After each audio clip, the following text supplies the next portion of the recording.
¿Qué pistas o qué evidencias podemos analizar para averiguar si estamos realmente atestiguando la sexta gran extinción? A esas extinciones habituales les llamamos extinción de fondo, lo que es como la extinción promedio o de rutina, por decirlo de algún modo. Y en contraparte a la extinción de fondo tenemos las extinciones masivas que ya mencionamos. Nosotros, ¿en qué situación estamos? Estamos al inicio de lo que sería la sexta gran extinción. Pero recuerden, vivimos en tiempos de muy alta riqueza y no hemos acabado, todavía, con el 75% de las especies.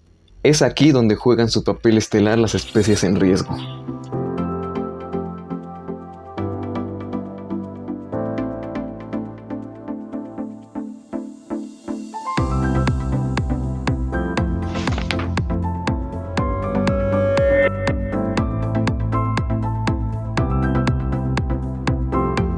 ¿Qué tal? ¿Cómo están? Aquí nuevamente José de Series Vivas. Pues yo la verdad ya estaba ansioso por terminar este capítulo, pero por fin estamos llegando al final del episodio 6 de Tierra de Vida.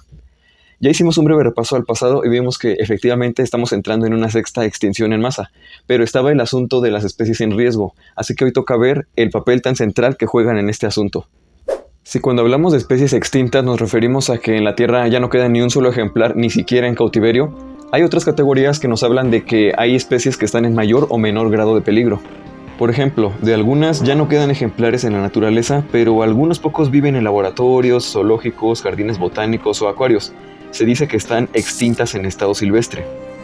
Otras siguen viviendo en la naturaleza, pero con poblaciones tan bajas que con cualquier desastrito natural o cualquier miradita fea que les hagamos, ya se pueden extinguir de buenas a primeras. De estas se dice que están en peligro crítico.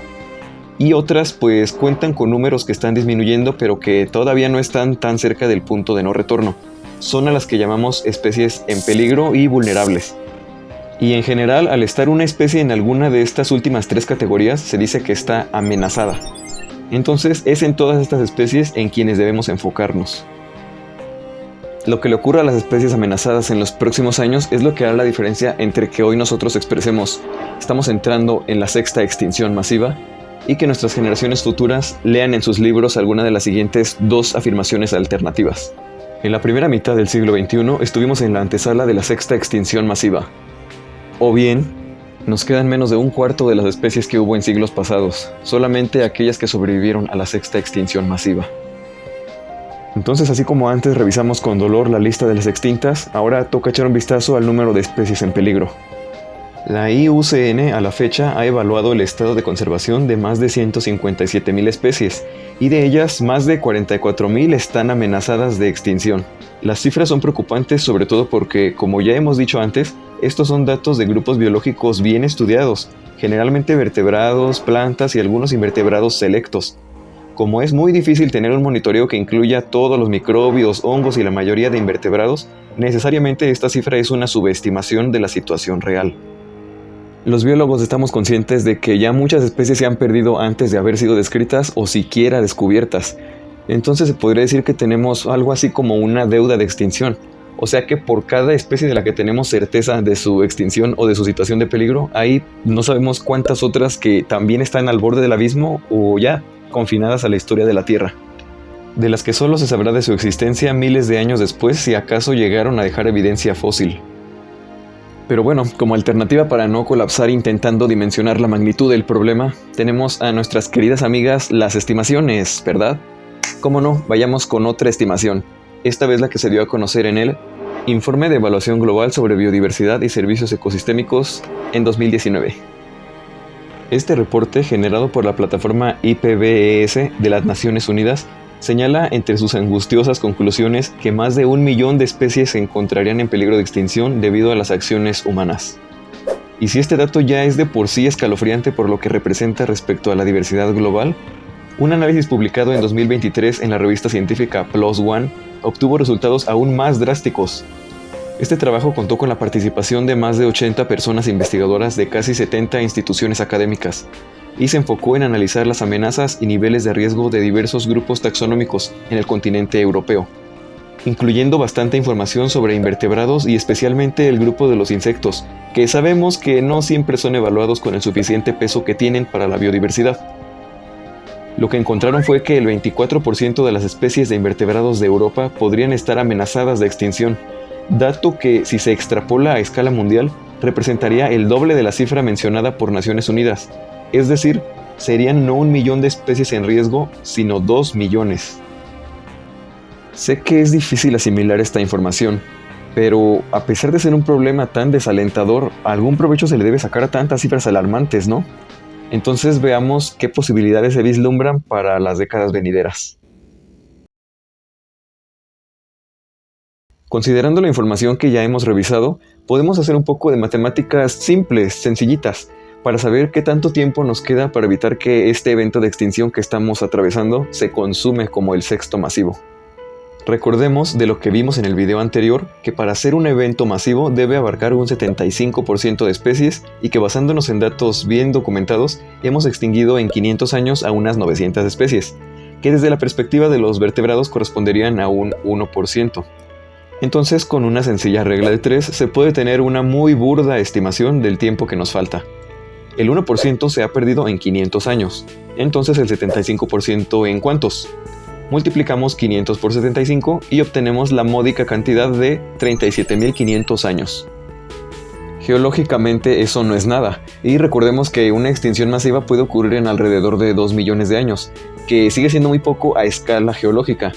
Pero como que a nuestra escala humana 37.500 años pues, suena bastante lejano, ¿no? Les dije que era una estimación muy burda, y lo es por unas simples pero contundentes razones. Este pequeño cálculo asume que nuestro ritmo de aniquilación seguirá igual, que nos tomará otros 500 años más extinguir a otras 900 especies y que esto se mantendrá constante a través del tiempo. Pero ahora sabemos que el punto crítico es la altísima cantidad de especies que ya están en peligro. Si con muchos cuidados y otro poco de suerte logramos salvarlas, la tasa de extinción podría desacelerar. Pero también ya sabemos que si no tomamos medidas, el problema fácilmente se nos puede ir de las manos para caer en cascadas de extinción mucho más aceleradas. Y aprovechando que mencioné el término cascadas de extinción, no está de más aclarar que no se trata simplemente de una metáfora a modo de recurso literario, sino que alude a un fenómeno que, razonando un poco, es lógico que ocurra en la naturaleza. Ya sabemos que hay cadenas alimentarias, que una especie come a otra y esta es comida por otra y así, ¿verdad?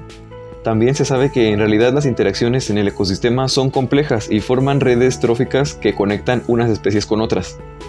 Por lo tanto, es obvio que si las interacciones son muy específicas y, por ejemplo, una planta depende de un solo insecto que la poliniza y que éste a su vez depende de esa planta en particular, es obvio que si se va uno, se va el otro. Extinción en cascada. En 2022, Giovanni Strona y Corey Bradshaw usaron novedosos modelos computacionales con los que pudieron inferir que, como consecuencia de las extinciones en cascada, se podría perder un 10% de la diversidad animal para el año 2050 y un 27% para el 2100. Oh sí, estamos entrando en el intrigante terreno de proyectarnos hacia el futuro. Y como yo sé que eso siempre puede darnos algo de espinita, veamos algunos escenarios hipotéticos más. Ya desde 2011, Anthony Barnosky analizó las tasas de extinción de mamíferos, aves y anfibios en la actualidad y aventuró algunas inferencias sobre el posible futuro de esta extinción bajo diferentes escenarios pero que involucran lapsos de tiempo más cercanos al presente. Veamos en cuánto tiempo las pérdidas de anfibios, mamíferos y aves alcanzarían la magnitud de extinción masiva bajo 4 distintos escenarios. Pero antes, por favor, recuerden, son suposiciones, no predicciones. Si todas las especies en peligro crítico se extinguieran en los próximos 500 años, nos faltarían entre 4.450 y 11.300 años. Si en el mismo lapso de tiempo perdiéramos no solamente a las especies en peligro crítico, sino a todas las amenazadas, entonces serían entre 1.200 y 2.700 años. Ahora, si las especies en peligro crítico las perdiéramos tan solo en el próximo siglo, faltarían entre 890 y 2.270 años, y si perdiéramos en el mismo próximo siglo a todas las especies amenazadas, entonces solamente nos quedarían entre 240 a 540 años. Y ojo aquí que si 240 años te sigue siendo todavía muy lejano, tampoco es para relajarse tanto. Recordemos que es un simple estimado de cuándo se consumaría ese 75% de extinciones. Pero el colapso de las poblaciones y ecosistemas son problemas igual de graves y eso sí pueden ocurrir más pronto de lo que esperamos. Pero es tema del siguiente episodio, así que no me adelanto. La verdad es que si bien hay diferencias en los tiempos de agonía, cualquiera de estos escenarios es catastrófico a escala geológica y planetaria. Y nuevamente, Baranowski reconoce las limitantes de estas extrapolaciones porque su análisis estuvo acotado a estos grupos de vertebrados. Pero de todos modos enfatiza que el factor clave que definirá el rumbo futuro de esta crisis es qué pasará con la tasa de extinción actual.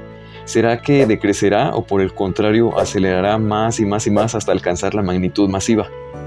En última instancia, eso dependerá de si las especies que actualmente están amenazadas se extinguirán o sobrevivirán. Entonces, ¿ustedes qué opinan? ¿Se puede hacer algo todavía o es tiempo de claudicar? Sé que el problema es sobrecogedor y que parece que nos ha rebasado, pero debemos ser optimistas. Y no me refiero a que ya mandando buena vibra ya se resuelve todo. No, me refiero a que así como hay evidencia de la destrucción que ha causado la humanidad, así también los seres humanos han salvado de la extinción a decenas de especies. De que se puede hacer algo, se puede. Este tema de la conservación lo trataremos en otro episodio de la serie, pero para cerrar tocaremos brevemente otro aspecto muy delicado y no siempre mencionado cuando se habla de salvar especies. Me refiero a que este enfoque de la conservación, salvar especies, es imprescindible, sí, pero no es suficiente y tampoco necesariamente el más importante. Pensémoslo de este modo. La vaquita marina es una especie de mamífero marino endémica del Golfo de California, en México. Los últimos monitoreos estiman que su población actual no es mayor a 15 individuos. Entonces, ¿podemos declararla extinta? No. Pero, ¿15 individuos le garantizan a esta especie la supervivencia? Cuando hay sucesos como por ejemplo las mareas rojas que ocurren muy cerca de su hábitat y que matan ejemplares de otras especies. Es por eso que no conviene quedarnos con un mensaje erróneo de que, pues no es tan grave el asunto, después de todo muchas especies todavía no se extinguen. El número de especies podría no haber cambiado, pero la salud de muchas poblaciones ya es moribunda. En una publicación de 2017, Gerardo Ceballos hizo énfasis en este aspecto, al usar la expresión aniquilación biológica para referirse a los graves declives que muchas poblaciones animales han sufrido por las actividades humanas.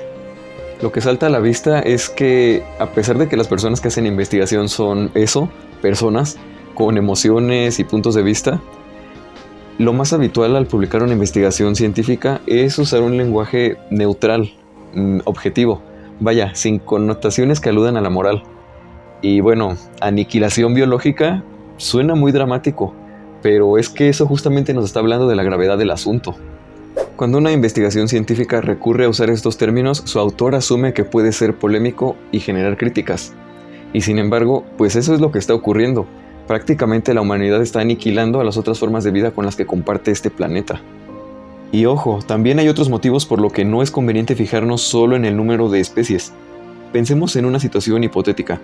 Una región en la que tenemos una reserva natural, donde por descuido del gobierno y la población, se han extinguido 2 especies que eran exclusivas del lugar, endémicas. Pero a la vez se han reportado avistamientos de 4 especies que no eran originarios de ahí, sino que llegaron o como invasores o que simplemente ampliaron su área de distribución, provenientes de otro sitio cercano. El número total de especies en la reserva habrá aumentado, ¿sí o no? Pero, ¿aumentó la biodiversidad de la región en términos de especies? ¿Se dan cuenta que aquí aplicamos los conceptos de biodiversidad alfa y gamma que aprendimos en el episodio 2? La diversidad alfa del sitio aumentó, pero a la escala gamma disminuyó. Es por eso que la conservación debe ser autocrítica y enfocarse más allá del número de especies que podemos listar de lugares concretos. Una observación, a mi parecer, bastante atinada, que ha sido defendida por autores como Richard Primack, Mark Belland y Bradley Cardinal. Y es que, pensémoslo, literal, podemos tener millones de especies mantenidas en las más exquisitas condiciones de cautividad y a la vez echarnos todos los biomas hasta no tener sitios a donde poder reintroducirlas algún día.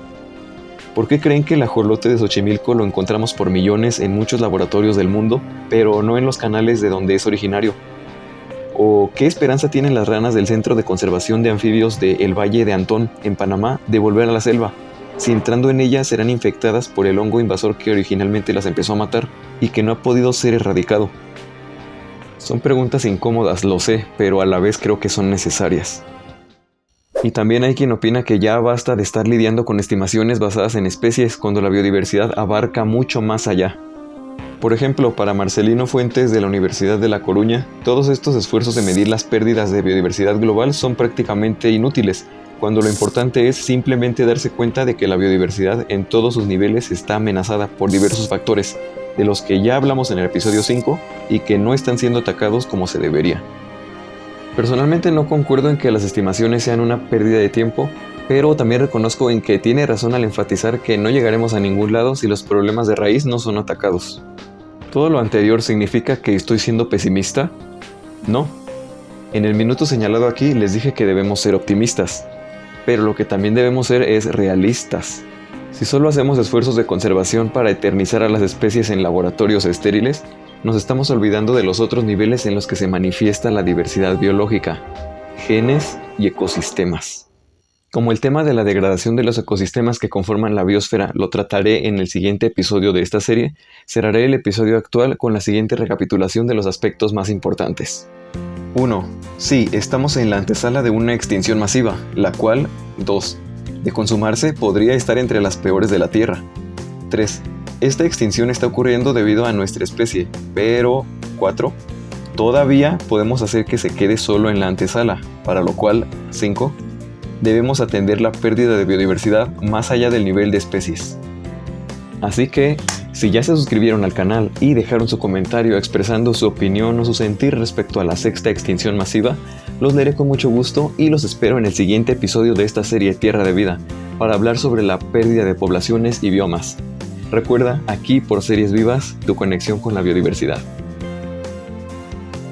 No olvides que este video forma parte de mi serie Tierra de Vida. Aquí tienes los enlaces para que estés al corriente con los demás episodios.